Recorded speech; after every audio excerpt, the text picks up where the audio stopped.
Fransa Dışişleri Bakanı Le Drian, Çin'in Doğu Türkistan'da Uygur Türklerine karşı yapılan haksız uygulamaları kurumsallaşmış gözetim ve baskı sisteminin olduğunu gösteren bilgiyle doğrulayıcı belgelerin kendilerine ulaştığını belirtti.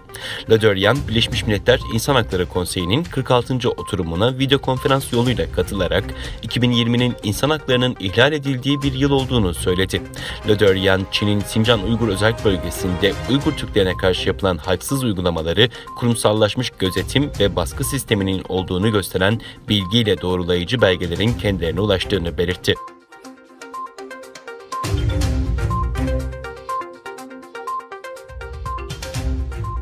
İnsan Hakları İzleme Örgütü, Çin'de Uygurlar ve diğer Müslüman azınlıklara yönelik kovuşturma ve hapis cezalarının sayısında belirgin artış gözlendiğini açıkladı.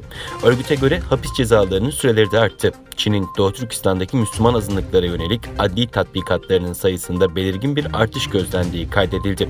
İnsan Hakları İzleme Örgütü, bölgede Uygurlar ve diğer Müslüman azınlıkların bir tartışma başlatmak ya da deniz aşırı ülkelerde yaşayan akrabalarına hediye göndermek gibi suçlardan mahkum edildiğini belirtti. Örgüt, verilen hapis cezalarının sürelerinin de arttığına dikkat çekti.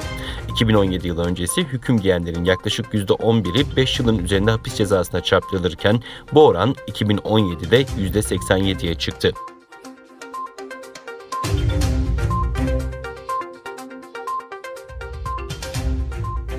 Günlük basın toplantısında gazetecilerin sorularını yanıtlayan ABD Dışişleri Bakanlığı Sözcüsü Bakan Antony Blinken'ın Doğu Türkistan'da Çin'in Uygurları sindirme politikalarını soykırım olarak nitelendirdiğini hatırlatarak Çin'in insanlık suçu işlediğini yineledi. Kanada Avam Kamerası'nın Çin'in Uygurlara yönelik muamelesini soykırım olarak tanımlamasını değerlendiren Dışişleri Sözcüsü Bakan Blinken'ın Sincan'da yaşananları soykırım olarak tanımladığını çok net olarak gördük. İnsanlara karşı suç teşkil ettiği konusunda da çok net olduk. Belli ki diğer hükümetler de bu konuyla yakından ilgileniyorlar, dedi.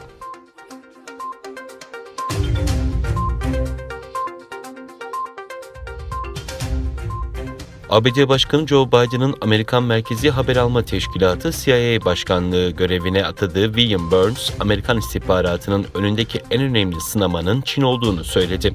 Senato İstihbarat Komitesi'nde göreve teyit süreci çerçevesinde ifade veren ve senatörlerin sorularını yanıtlayan Burns, Çin'le rekabetin ve hasımane ve yırtıcı diye nitelendirdiği Çin yönetimine karşı atılacak adımların Amerikan ulusal güvenliği açısından kilit önem taşıdığını kaydetti.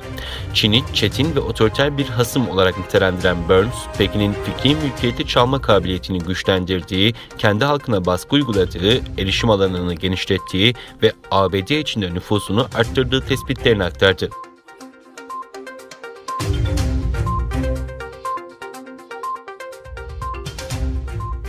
Venezuela Dışişleri Bakanı Avrupa Birliği ülkeleri Fransa, Almanya, Hollanda ve İspanya'nın diplomatik temsilcilerine protesto notası verdi. Dışişleri Bakanı dün düzenlediği basın toplantısında Karkas'taki AB heyeti başkanı Büyükelçisi'nin istenmeyen kişi ilan edildiğini ve ülkeden çıkması için kendisine 72 saat verildiğini açıklamıştı. Bakan bu kararın AB'nin Venezuelalı yetkililere yaptırım uygulama kararı nedeniyle alındığını belirterek halihazırda Avrupa Birliği ve ABD'nin Venezuela'ya karşı 55 yaptırım kararı uyguladığını hatırlatmıştı.